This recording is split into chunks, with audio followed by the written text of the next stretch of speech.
Next question है, इसमें भी कहते हैं प्लस क्यू आवेश वाली दो सूक्ष्म आकार की वस्तुएं एक्स अक्ष पर बिंदुओं A0 तथा -A0 पर स्थित है। पहले खंड में पूछते हैं चित्र द्वारा उनकी स्थिति दर्शाइए, और सेकंड में पूछते हैं मूल बिंदु पर वैद्युत विभव ज्ञात कीजिए, और थर्ड में कहते हैं सिद्ध कीजिए कि y अक्ष के किसी बिंदु पर विभव v = 1/4 pi epsilon 0 2q upon under root में a² + y² होगा। तो सबसे पहले तो हमसे यही पूछा है कि चित्र बनाइए या चित्र में दर्शाइए, तो चित्र बना लेते हैं जी। एक्स अक्ष और वाई अक्ष की ही केवल यहाँ पर बात हुई है।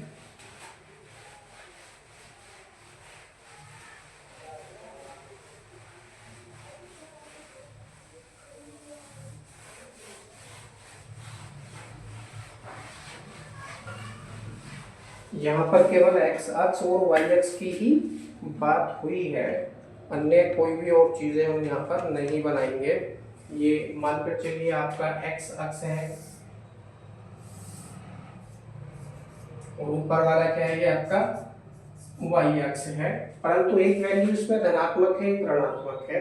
जो डिस्टेंस दे रखी है, जो बिंदु दे रखे हैं इन्होंने डिस्टेंस वाले, वो एक तो दे रखा है मूल बिंदु A और 0, और दूसरे में दे रखे -A और 0।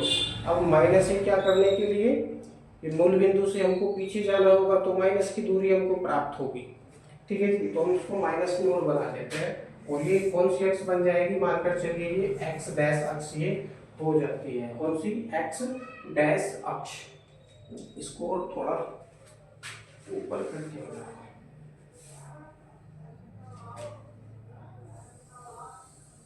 कुछ इस तरह से, चलो लगभग सही है, एक्स डैश अक्ष। अब क्वेश्चन पढ़ लेंगे।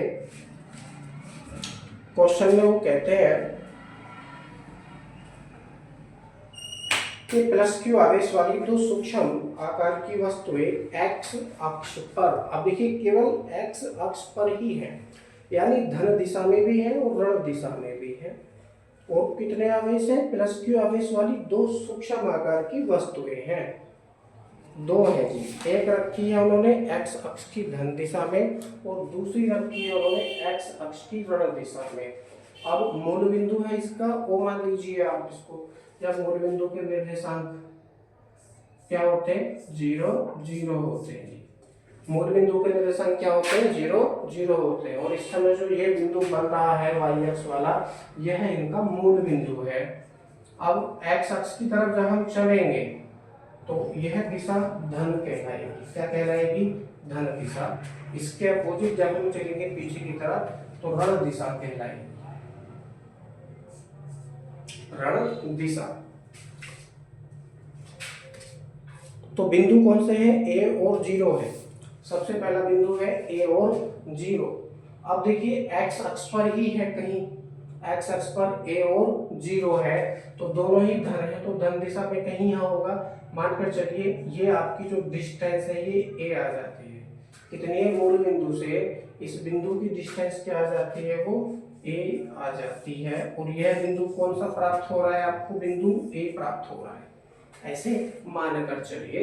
और इसकी जो डिस्टेंस है वो A है, तो इसके निर्देशांक कितने हो जाएंगे, वो पहले तो ले लो एक्स अक्ष वाला, फिर ले लो दूसरा, तो 0 A और 0 ये हो जाएंगे, A और 0 ये हो जाते हैं। यानी मानकर चलिए यहाँ पर एक आवेश रख दिया इन्होंने प्लस क्यू, यहाँ क्या रख दिया, प्लस क्यू आवेश इन्होंने रख दिया। अब दूसरे में कहते हैं दूसरी दूरी है -A और 0, तो एक इसमें माइनस है और एक है प्लस का 0, तो माइनस वाली डिस्टेंस कहीं पीछे होगी इसके अपोजिट में। मान लो ये बिंदु आपको B मिल जाता है, और यहाँ पर कौन सा आवेश रखा है, यहाँ पर भी प्लस क्यू आवेश ही इन्होंने रखा है, और ये डिस्टेंस मान लीजिए -A प्राप्त होती है मूल बिंदु से। मूल बिंदु से यह डिस्टेंस -a प्राप्त होती है, तो इसके निर्देशांक क्या बनेंगे, बिंदु बी के निर्देशांक बनेंगे -a, 0 -a, 0 ये इनके निर्देशांक बन जाते हैं। तो पहले खंड में पूछा था चित्र द्वारा उनकी स्थिति दर्शाइए, तो जो आपसे थ्योरी में दे रखा है उस थ्योरी के अनुसार, प्रश्न के अनुसार जो चित्र बनता है वो ये ही बनता है जी। जहाँ तक हमने पढ़ा है वो चित्र आपका ये ही प्राप्त होता है। तो पहले खंड का जो आंसर है वो बिल्कुल कंप्लीट हो चुका है। एक आवेश बिंदु ए पर रखा है, दूसरा आवेश बिंदु बी पर रखा है, निर्देशांक है बिंदु बी के -a, 0, बिंदु ए के निर्देशांक है a और 0, मूल बिंदु के निर्देशांक है 0, 0, और जो डिस्टेंस है वो धन दिशा में चलेंगे तो x अक्ष हो जाएगा, ऋण दिशा में चलेंगे तो ये x डैश अक्ष हो जाएगा, यानी अपोजिट अक्ष ये हो जाता है। तो इसके पहले खंड का आंसर आपको ये प्राप्त हो चुका है जी। अब सेकंड में पूछते हैं, सेकंड खंड में यहाँ से शुरू कर देता हूँ। सेकंड खंड में ये पूछते हैं, मैं कैमरा थोड़ा सही ढंग में लगा देता हूँ ताकि इस तरफ का बोर्ड आपको दिखे और सही सही दिखे। चलिए अब आपको लगभग पूरा बोर्ड दिखेगा और पूरा सॉल्यूशन भी आपको दिखेगा। सेकंड खंड में पूछते हैं मूल बिंदु पर वैद्युत विभव ज्ञात कीजिए। अब देखिए मूल बिंदु पर वैद्युत विभव ज्ञात कर लेते हैं।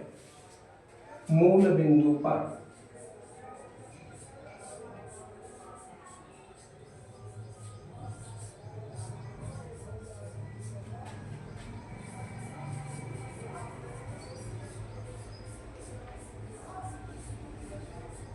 मूल बिंदु पर वैद्युत विभव,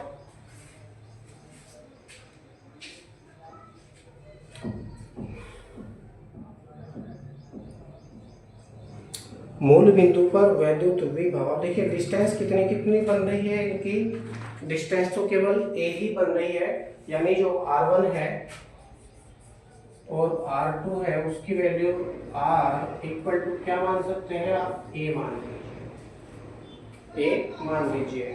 अब बेशक दूरी चाहे ऋणात्मक है लेकिन है तो दूरी ही। जब आप इसे कैलकुलेशन में करेंगे तो माइनस के स्थान पर यह प्लस हो जाएगा, माइनस के स्थान पर क्या हो जाएगा, प्लस हो जाएगा। और दूसरा क्या है, दोनों ही आवेश दे रखे हैं, दोनों ही धन है, दोनों ही धन है। प्लस की आवेश वाली दो सूक्ष्म आकार की वस्तुएं हैं तो दोनों ही वस्तुओं पर धन आवेश है। तो इस तरह से मूल बिंदु पर जब आप आवेश ज्ञात करेंगे तो V1 और V2 दोनों की वैल्यू आपको बराबर ही प्राप्त होगी।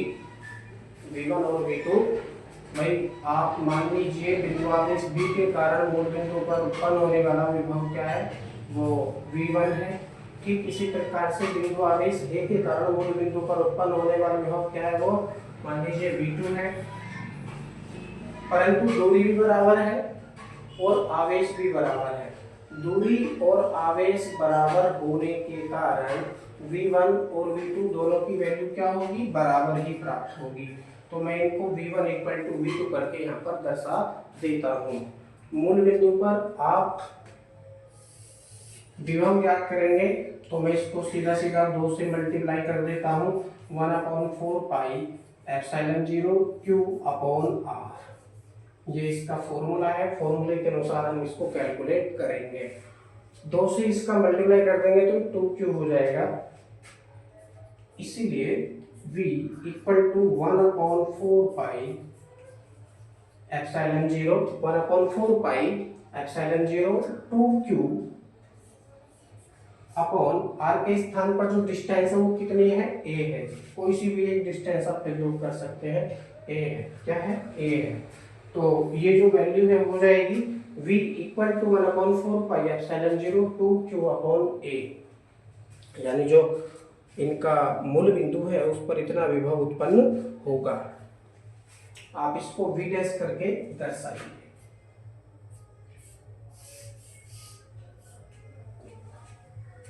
v dash equal to 1/4 pi epsilon 0 2 q upon a।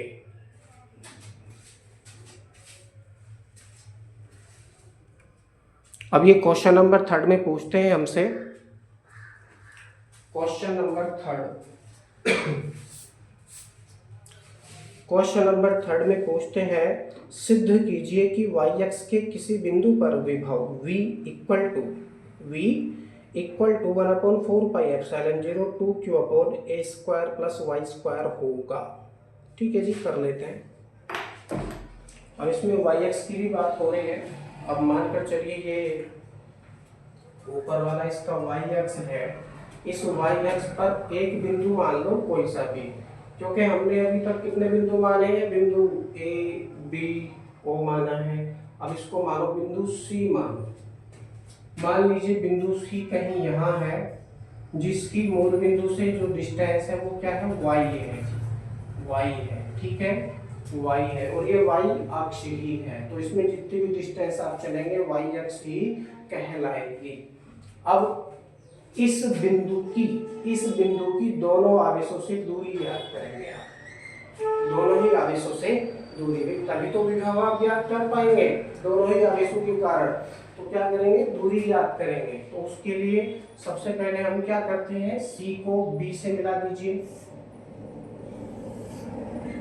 ठीक इसी प्रकार से c को a से मिला दीजिए, तो आपको कुछ यह आकृति प्राप्त होगी। तो क्वेश्चन में जो हम थर्ड कर रहे हैं, उस थर्ड क्वेश्चन में थोड़ी सी थ्योरी भी आपको लिखनी होगी।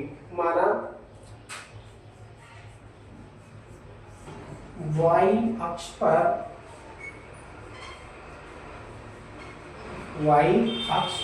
कोई बिंदु C है,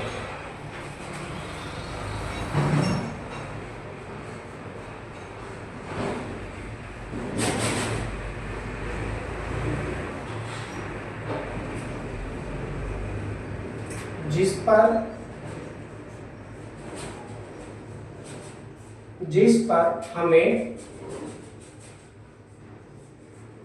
आवेशों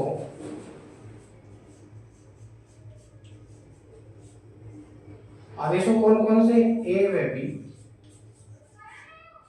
भाई आवेश बिंदु ए पे है, दूसरा बिंदु बी पे है, तो मैं इसको सीधा सीधा ए व बी लिख देता हूं। के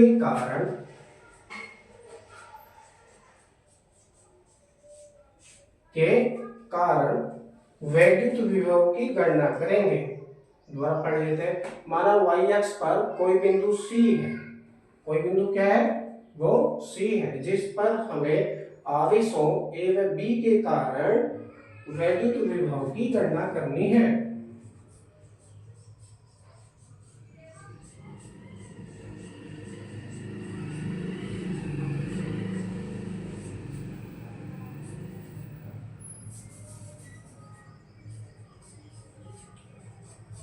गणना करनी है, तो इसके लिए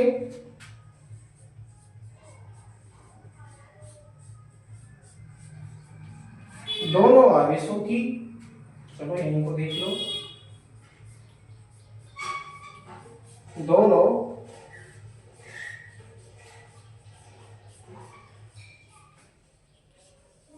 आवेशों की बिंदु C से दूरी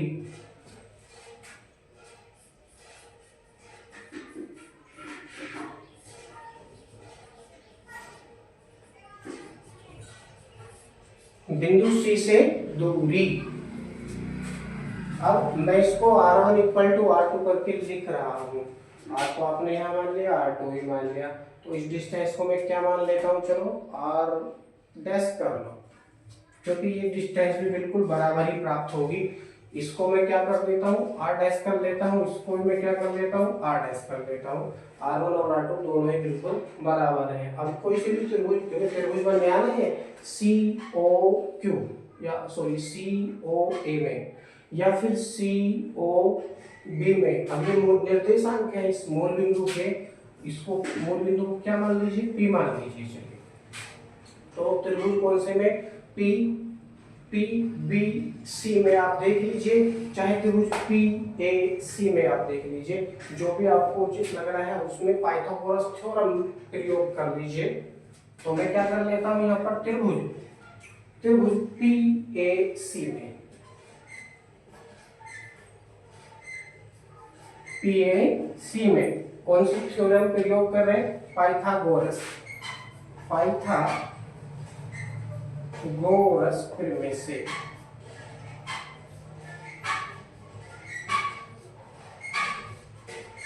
पाइथागोरस प्रमेय का यहाँ पर हम प्रयोग करेंगे। जब हम इस पाइथागोरस प्रमेय का यहाँ पर प्रयोग करेंगे तो ये वैल्यू कुछ इस तरह से हो जाएगी।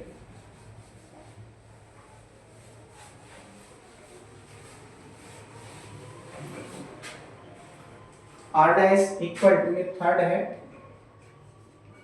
R डैश इक्वल टू कर्ण का वर्ग बराबर आधार का वर्ग प्लस लंब का वर्ग, कर्ण का वर्ग बराबर आधार का वर्ग प्लस लंब का वर्ग। तो ये सबसे बड़ी भुजा है त्रिभुज की, और ये क्या बन रही है? कर्ण बन रही है, कर्ण। नीचे वाला क्या है? आधार है, और ये क्या है? जिसका लंब है। लंब क्यों है? क्योंकि ये एक्स अक्ष पर 90 डिग्री पर खड़ा है, इसलिए इसे लंब कहेंगे। तो r डैश इक्वल टू क्या हो जाएगा? a square plus Y square,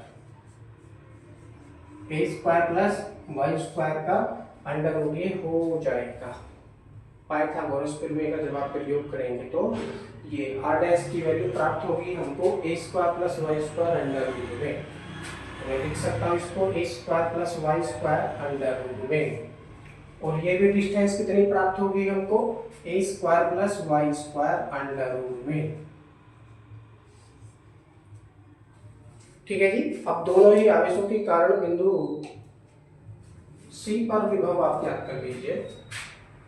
आते हैं, अब यह विभव भी बिल्कुल बराबर ही प्राप्त होगा। अतः दोनों आवेशों के कारण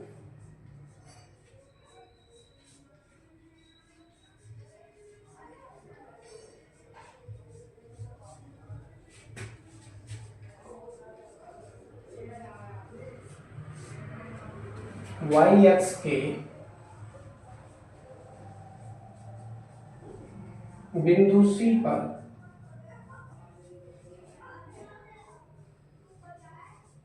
विभव, C पर विभव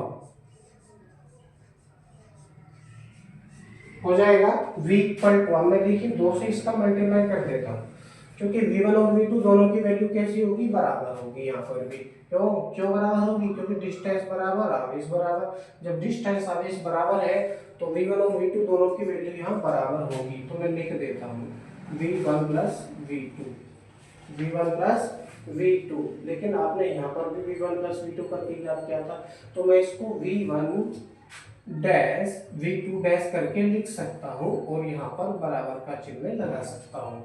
क्यों लगा सकता हूँ? क्योंकि दोनों विभव बिल्कुल बराबर ही हमको प्राप्त होंगे। क्यों प्राप्त होंगे?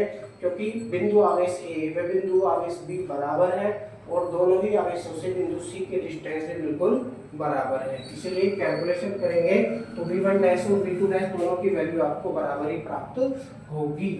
तो 2 से मल्टीप्लाई कर देंगे, 1/4 pi epsilon 0 q upon r, और r के स्थान पे r डैश। कुछ इस तरह से ये फॉर्मूला हो जाएगा। अब हम वैल्यू रखेंगे v इक्वल टू, अब देखिए 2 का मल्टीप्लाई मैं यहाँ कर देता हूँ, तो 1/4 पाई एप्सिलॉन 0 2q अपॉन और r डैश के स्थान पर ये वैल्यू कौन सी है? a square plus Y square under root में। तो यही हमको प्राप्त करना था, यही हमको प्राप्त करना था। सिद्ध हो चुका है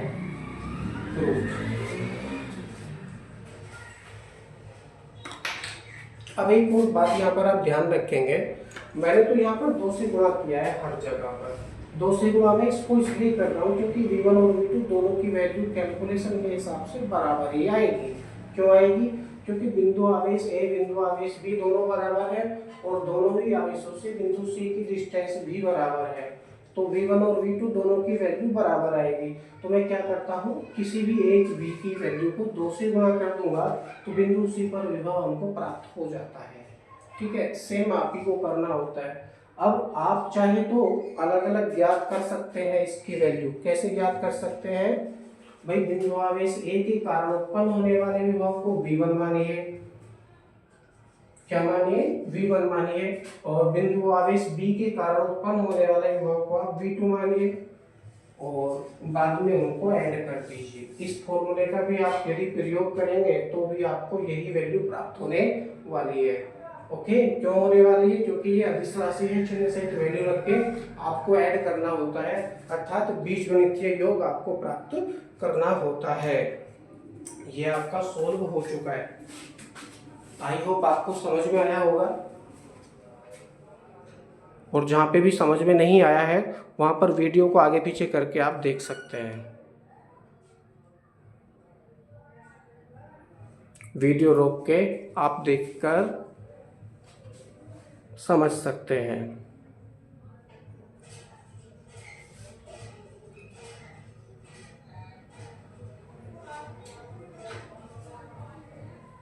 बाकी नेक्स्ट वीडियो में। धन्यवाद।